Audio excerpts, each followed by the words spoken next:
Hello, welcome to my channel WWE Pulse. The double turn is one of the rarest and most brilliant moments in professional wrestling. It's when the roles of hero and villain are reversed during a single match, usually by the end of it. It's an incredibly tough thing to pull off successfully, but it's also one of the most exciting things that can happen in wrestling. When done right, it can completely change the perception of a wrestler in the eyes of the fan. One of the greatest examples of this is when Bret Hart and Steve Austin switched from babyface to heel and heel to babyface, respectively, at WrestleMania. To this day, it's still widely regarded as one of the best matches in WWE history. And if you've never seen it, I highly recommend checking it out, because even though you might be aware of how it ends, the journey there is so damn entertaining. It wasn't always a smooth road to get there for the two competitors.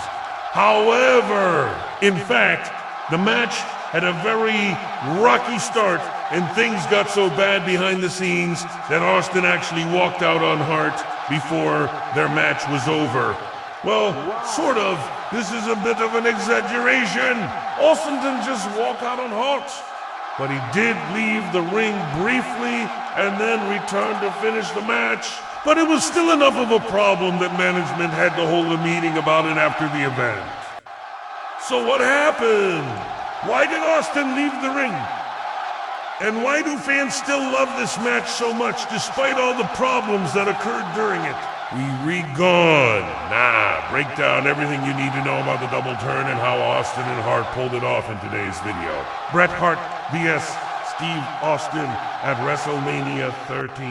The build-up to the match between Bret Hart and Steve Austin at WrestleMania 13 was fairly standard for the time. Austin was a rising star in a company who was being pushed as the next big thing.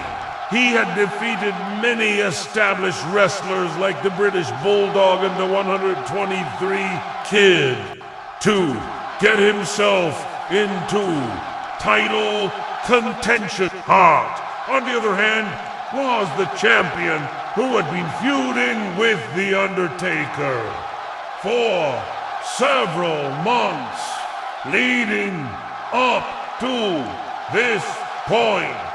Austin eventually got his shot at the championship at WrestleMania 9 against Yokozuna, but he lost the match and the title, so he turned his attention towards Hart, who had become champion in the meantime. Austin felt that Hart had avoided him after losing to Yokozuna and wanted every Hart agreed, but only if Austin could beat his friend and tag team partner Jim Nit Hart in an untitled match. Austin accepted and defeated Nit Hart in a surprisingly good match, setting up their showdown for King of the Ring. At King of the Ring, Austin defeated Hart by disqualification after Hart hit him with the dreaded sharpshooter submission move. Although Hart retained the title, he had shown that he was willing to go to any lengths necessary to win, including cheating. This set up a rematch at SummerSlam, which Hart won clean to finally put an end to Austin's reign of terror. Or so he thought. Despite losing the match, Austin continued to harass Hart, costing him a match against Owen Hart and refusing to give back the championship belt. Finally, Bret got fed up and challenged Austin to a submission match at Survivor Series. If Austin won, he would get another shot at the championship. If Hart won, he would never have to defend the title against Austin again. As the match began, it was clear that both men were going to do whatever it took to win. Hart used underhanded tactics, but Austin fought back with a flurry of punches and kicks. Just when it looked like Austin was about to tap out, the lights went out, and when they came back on, Hart was in control. After a brutal beating, Hart finally submitted Austin with the sharpshooter, officially ending his reign as challenger. Following the match, Austin cut a promo backstage claiming that he had nothing left to prove in the company and dropped the "I quit" line, which would later become famous. It seemed like the feud was over for now. However, Hart would soon find himself in hot water when he was caught in a controversial angle with the Montreals on the January 9th, 1997 episode of Raw. Hart was set to lose the championship to Shawn Michaels in his hometown of Montreal. However, due to a mix-up, Hart was not informed about the plan and tapped out to a sharpshooter thinking he was legitimately giving up the title. The crowd was outraged and Hart was booed heavily for what they saw as a betrayal of their beloved Canadian hero. Hart's popularity plummeted and he became a hated figure in the company. As a result, he was forced to team up with his real-life brother-in-law, Owen Hart, and his longtime rival, Stone Cold Steve Austin, in order to take on the villainous Nation of Domination at WrestleMania 13. When it comes to storytelling, few things can top the classic tale of unlikely allies joining forces to defeat a common enemy. And that is exactly what happened at WrestleMania 13.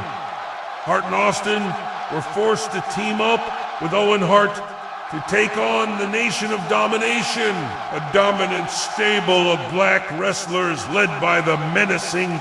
The match itself was a brawl, a no-holds-barred, anything-goes style contest that allowed these larger-than-life personalities to shine. At one point, Austin and the Hart were cornered by the Nation, and it looked like they were about to be over. But just when it seemed like all hope was lost, Austin turned the tables and delivered a low blow to Hart, followed by the dreaded Stone Cold Stunner. The crowd erupted in shock as Austin, who had been the face or hero up until this point, suddenly turned heel. But there was more to come. As Hart lay on the ground, helpless, Austin grabbed the microphone and cut a promo declaring that he was sick of Hart holding the title and that he was going to take it from him. With that, Austin turned baby and the crowd went wild. In the end, it was Owen Hart who tapped out to Farouk, but the victory was overshadowed by the shocking turn of events that had just transpired. The match was over, but the story was just beginning. The aftermath of the double turn at WrestleMania 13 changed the course of WWE history. Austin went on to defeat Hart for the title of the next pay-per-view, King of the Ring, cementing his status as a fan favorite. Hart, meanwhile, returned to Canada as a villain, becoming one of the most hated heels in WWE history. But the impact of the double turn went beyond just these two wrestlers. It also helped to elevate Owen Hart to new heights, establishing him as a legitimate main event player. The electric energy of the crowd at the Alamo Dome that night helped to make WrestleMania 13 one of the most memorable events in WWE history. And what's your favorite memory from the event? Let us know in the comments below. The execution. Now that you know the story behind the double turn at WrestleMania 13, let's take a look at how it was executed. The first step, of course, is to establish clear motivations for each wrestler. Austin was the cocky young up-and-comer who felt he was being held back by Hart, while Hart was the veteran champion who was trying to maintain his status as the top.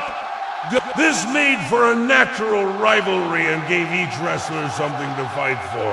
The second step was to build suspense throughout the match.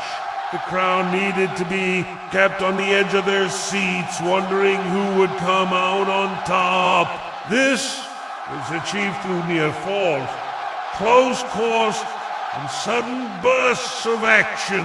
The infamous Austin 316 promo on the ringside screen added to the intensity, foreshadowing the impending explosion of emotions. The third step was to use the energy of the crowd to enhance the emotional impact of the double turn. The WrestleMania 13 crowd was hot that night, and their energy played a huge role in making the double turn as memorable as it was.